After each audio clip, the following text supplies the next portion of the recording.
show you how to stack a 10 times 10. Fast money shit, getting it in. We in this thing. SF Podcast, SF Takes, whatever y'all want to call this thing, you know what I'm saying? Clearly new set, whole new character, whole new personality, whole new ambiance in this hoe, you know what I'm saying? Let's do what we do. Let's rock out. This is the sports show that's going to give you the, you know what I'm saying, unpopular opinions that don't nobody want to hear, but somebody got to say it, and that's what we going to say it at here at SF. Let's do this thing. So, there's been a lot of things going on, you know what I'm saying? Micah, McLaurin, Terry, to be exact, Terry McLaurin out of Washington. And that's really just at the top of the show. Before we get too deep into this episode, I'd like to give a huge shout out to the Hive Houston and Collective the Brand. This episode is brought to you by both of those brands, both of those companies, both of those entities, whatever you want to call them. Special shout out to them. Now let's jump into this thing. Top of the show, we got Micah Parsons. You know what I'm saying? Let's just be honest. Let's call it what it is. The Cowboys do this every year. They do this every year with every star, and Micah is no exception. Now, the only difference between Micah and all the other stars is, I'm going to be honest with you, Micah plays multiple positions. So now at this point, you know what I'm saying, Dallas isn't just losing just a pass rusher. Dallas isn't losing just a Mike linebacker. Dallas isn't losing just a superstar. They're losing a jack of all trades, if we're going to be honest. And at this point, you know, it's a lot of fans out there talking about fire Jerry, sell the team. Look, it's just a merry-go-round at this point. And for me, at some point we have to just sit there and say, which I've told Cowboys fans, all the Cowboys fans out there that know me personally, I don't know why y'all keep putting yourself through this every year, but once you see a pattern steady revolving over and over again, steady reoccurring over and over again, then you have to call it for what it is. Jerry Jones is that pattern. He's that sickness. He's that illness that just keeps coming back. You know what I'm saying? A plague, if we must say, you know what I'm saying? And it's getting to a point where not only have you done this with DeMarcus Ware, and DeMarcus Ware turned around and won a Super Bowl in Denver, you did this last offseason with CeeDee Lamb. And, you know, CD had his own little statement as far as, you know, speaking on the situation, and CD doesn't seem to be taking any sides. He just wants to see the deal get done, and I don't blame him for the sake of the team. Because honestly, Dallas has lost too much. Dallas has lost entirely too much. You already lost the pass rusher alongside alongside Micah Parsons being DeMarcus Ware. Not DeMarcus Ware, being DeMarcus Lawrence. But Philly's still the best team in this division, and Washington is still trying to be in the mix in this division. Losing to Micah Parsons, trading Micah Parsons, anything of that nature is not what you want for this franchise, because now you are thinking about, or you have to put in your mind that, okay, this team could go from possibly winning the division to second. Now you trade away Micah, we could say that they're probably going to come in third. The only team, respectfully, that anybody will say that the Cowboys could beat if they trade away Micah Parsons is the New York Football Giants. You know what I'm saying? And shout out to the Giants for being the Giants. But let's break down the stats for real, bro. And then we going to talk about a few potential places we can see him going. Honestly, disclaimer, if I'm being honest with you, I don't see this dude Micah Parsons going anywhere anytime soon. I think he remains in Dallas. He's still out there at practice. He's just not practicing in training camp, rather. He's out there at training camp on the sidelines, but not practicing. You know what I'm saying? He showed up for the team. Perfect guy in the locker room that you want. And that's really somebody that you should be paying. So, Jerry, at this point, you just looking like an all-time slave master. Let's be honest. But, you know what I'm saying? This is SF, bro. It's a new SF here. A better SF here. This is the SF that's going to be really unfiltered, and we ain't going to go all the way off the rails around here, but we still going to give it to you raw and opinionated, but unbiased. Now, going into Micah's stats, obviously, last year, 12 sacks.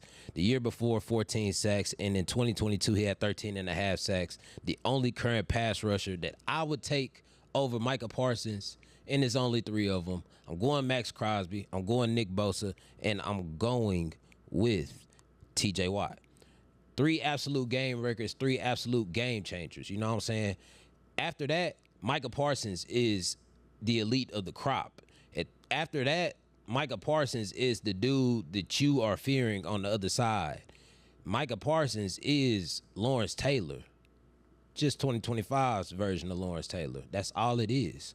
So when you talk about the names that he's in categories with, in tiers with, bro, that's not something that you just trade away. That is something that you pay, you keep him at home, and you make sure that he stays there, because that's the type of player that wins you a Super Bowl. That's the difference makers on the Super Bowl championship winning team. Somebody that can play multiple positions, somebody that's an all-pro year in, year out, doesn't have off-the-field issues going on. That's who Micah Parsons is. Dallas, just pay the man. So now that we've talked about the stats, oh, my fault. Not to mention, this man played 63% of the defensive snaps last year. You're taking out a big chunk of your defense right there. 63% of the snaps and 696 defensive total snaps. Put that into perspective and think about that. That ain't something that you just trade away. Only people that outplayed him as far as pass rush rates, pass win rates, whatever you want to call it. I'm not an advanced stat guy, but this is a pivotal advanced stat. Danielle Hunter and Trey Hendrickson, the only two people with a higher pass rush rating. You know what I'm saying? Other than Micah Parsons of last year. Put that into perspective. Jerry paid his man. Now, we can slow down a little bit. Potential landing spots. I'd have to say, bro, if I had to say any team off bat, y'all see the Brady behind me. You know what I'm saying? Through and through, Patriots fan. I think the Patriots make sense, obviously being tied for second, according to Vegas, to land Micah Parsons. I believe Dallas is number one to retain him.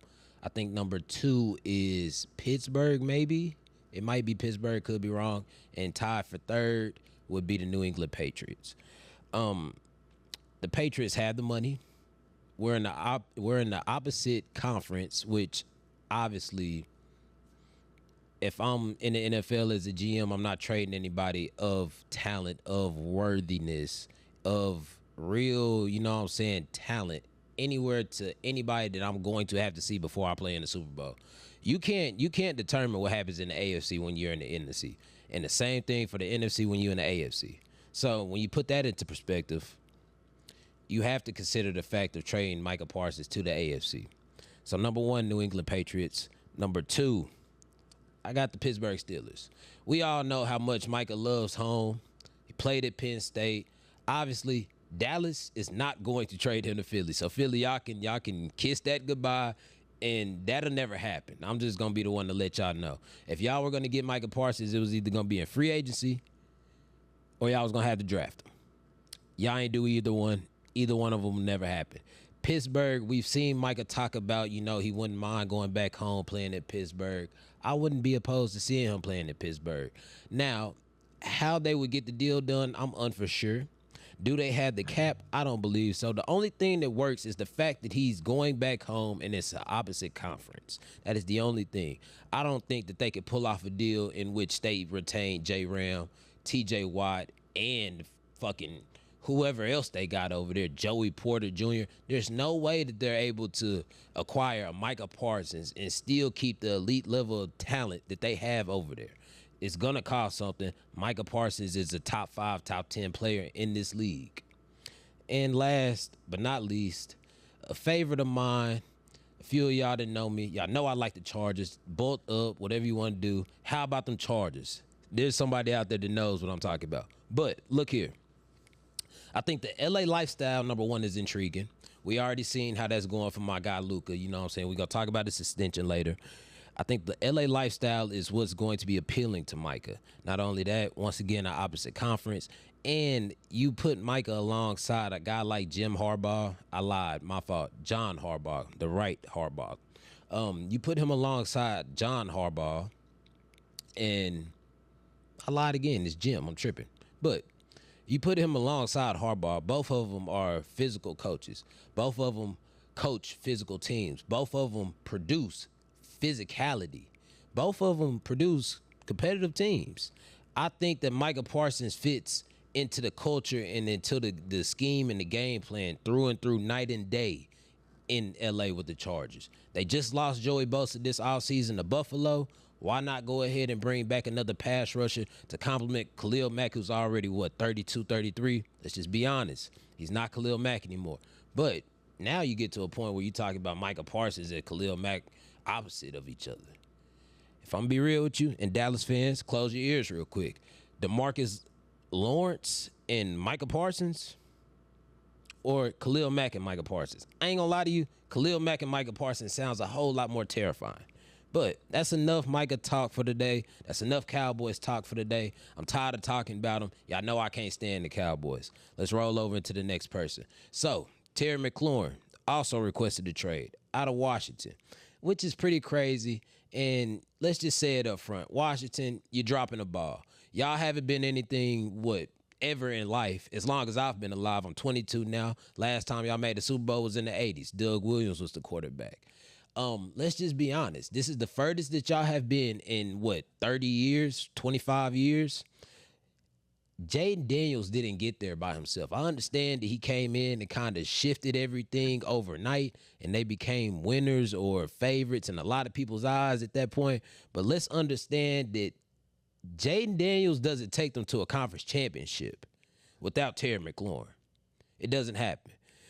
The same Terry McLaurin who's on the verge of being Mr. Consistency, just like Mike Evans, you know what I'm saying? They giving out gold jackets at this point for having 1K seasons over and over and over again.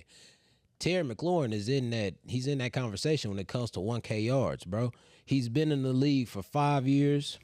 He's been in the league for 6 years. Going into year 7, he's had 1,000 yards from 2020 to 2024, 5 years in a row.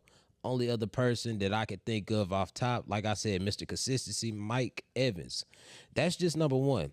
Like I said, he's a major part of this production that we're getting out of Jaden Daniels. And if I'm being honest with you, disclaimer, unpopular opinion, whatever you want to call it, look here. Jaden Daniels ain't going to be the Jaden Daniels that y'all saw last year. I'm going to call it what it is. C.J. Stroud wasn't able to continue to be C.J. Stroud, and it ain't even like C.J. Stroud fell off. There is a such thing as a sophomore slump, but he didn't fall off. He just wasn't as prime time as he was the year before in his rookie year. I expect the same thing out of Jaden Daniels. Not only that, when you get to a point of year 2 as a quarterback, a young quarterback at that, already thrown into the fire, they've got that tape out on you for a whole year. They've seen your weaknesses, and now they're exploiting your weaknesses. To put Jaden Daniels out there in war, in the field, whatever you want to call it, without the guy that he came into the league with on his day one, that's been on this, you know what I'm saying, this franchise for the longest, that's just been rotting over here. Like, let's be honest. Washington is not an appealing football city. It's not at all. What did Trump just say the other week? What's their name? He doesn't even know their name. He's probably trolling. Trump is probably trolling, but it's the Washington football team. Like, nobody is checking for them. So I have two different gripes when it comes down to this Terry situation.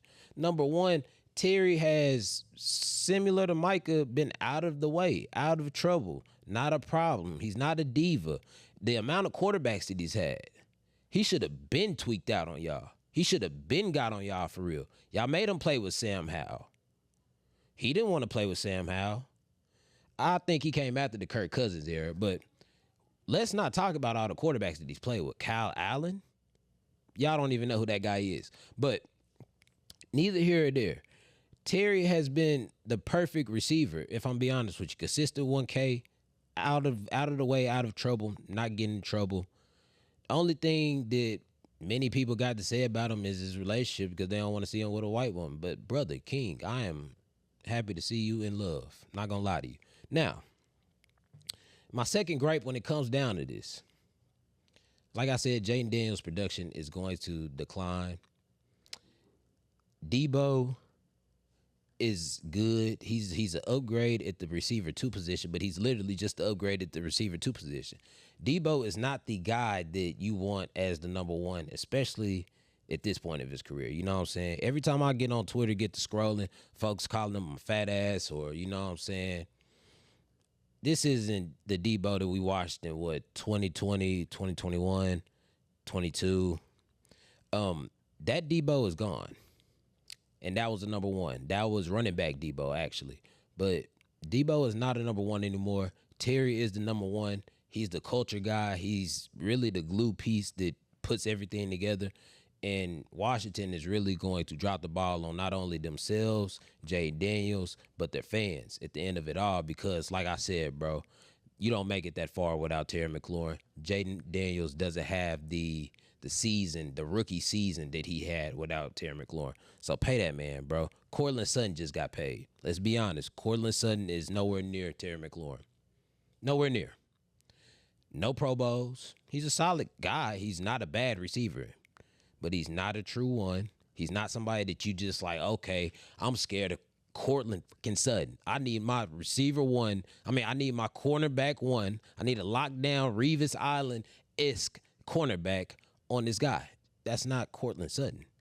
So at the end of it all, pay the man Terry McLaurin. Respectfully, Terry isn't that scary either, but he's more scary than Cortland Sutton. Pay the man.